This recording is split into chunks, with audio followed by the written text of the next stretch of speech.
आज की कृष्णा की कहानी उन लोगों के लिए है जो यह कहते हैं कि कृष्णा तो कई हजार साल पहले हुए थे, अब उनकी भक्ति करने से क्या फायदा।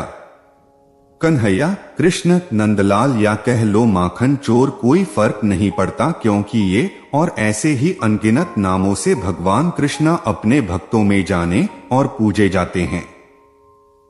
उनके भक्तों का उन पर आज भी अटूट विश्वास है। आजादी के बाद की ये बात है। ललितपुर जिले में रहने वाली एक सीधी साधी भोली भाली औरत कृष्ण की बहुत जबरदस्त भक्त थी। उसने अपनी भक्ति का यही गुण अपने बेटे में भी डाल दिया था। वह तो दिन रात कृष्ण की भक्ति करती ही थी। उसने अपने बेटे को भी कृष्ण मंदिर में सेवा करने के लिए लगा दिया था। उसका बेटा भी अब जवान हो गया था, लेकिन वह औरत बूढ़ी होने के बाद भी दिन रात कृष्ण को याद किया करती। कोई भी काम बिना कृष्ण का नाम लिए नहीं करती। बिना कृष्ण को भोग लगाए खुद कभी नहीं खाती। उसने अपना सारा जीवन कृष्ण भक्ति में अर्पण कर दिया था।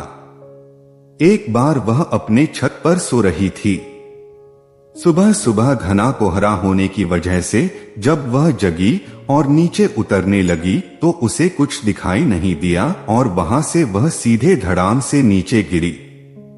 इतनी ऊंचाई से नीचे गिरने की वजह से उसके दोनों पैर टूट गए और वह अब चलने फिरने में सक्षम न रही। काफी दवाई कराने के बाद भी उसके पैरों की हालत में कोई सुधार नहीं हुआ और बढ़ती उम्र के वजह से उसकी तकलीफ और ज्यादा बढ़ गई।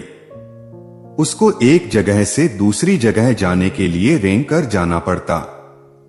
जहां पहले वह रोज मंदिर जाकर कृष्णा की पूजा किया करती थी, अब उसे 4 कदम की दूरी तय करना भी मुश्किल हो गया। कई दिन ऐसे ही बेबसी में बीत गए। एक दिन उस औरत को कृष्णा पर काफी गुस्सा आ गया। वह सोच रही थी, जिस कृष्णा के लिए मैंने अपनी सारी जिंदगी खपा दी, उसने मुझे चलने लायक भी नहीं छोड़ा। अपने भक्तों के साथ कोई ऐसा करता है भला? अगर ऐसी ही बात है तो मैं भी वही करूंगी जो कृष्णा ने मेरे साथ किया है। अगर मैं नहीं चल सकती तो कृष्णा को भी नहीं चलने दूंगी। औरत ने कृष्णा की मूर्ति के पैर तोड़ने का ठान लिया। उसका बेटा खुद ही मंदिर की देखरेख करता था, इसलिए मंदिर की चाबी भी उसी के पास रहती थी। एक दिन सवेरे सवेरे बेटे के उठने से पहले औरत ने उसके तकिए के नीचे से मंदिर की चाबी निकाली। वो किसी तरह बड़ी मेहनत से रेंगते हुए मंदिर तक पहुंची। मंदिर का दरवाजा खोला और गर्भगृह में घुसकर दरवाजा अंदर से बंद कर लिया। यहां घर पर बेटा अपने समय के हिसाब से जगा तो देखा कि उसकी मां घर पर नहीं है। फिर उसने मंदिर जाने के लिए चाबी ढूंढी, तब चाबी नहीं मिली तो वह दौड़कर मंदिर तक पहुंचा। उसे लगा कि जरूर किसी चोर ने उसकी चाबी चुरा ली है और वह अब कृष्णा के मूर्ति पर लगे सोने चांदी के जेवर चुरा रहा होगा, इसीलिए गर्भगृह का दरवाजा अंदर से बंद है। काफी देर तक दरवाजा खटखटाने के बाद जब अंदर से दरवाजा खुला तो बेटा और वह सभी लोग जो वहां पर इकट्ठा हो गए थे, यह देखकर हैरान रह गए कि जो बूढ़ी औरत पहले ठीक से खड़ी भी नहीं हो पाती थी, वह एकदम स्वस्थ और अपने दोनों पैरों से चलकर गर्भगृह से बाहर आई।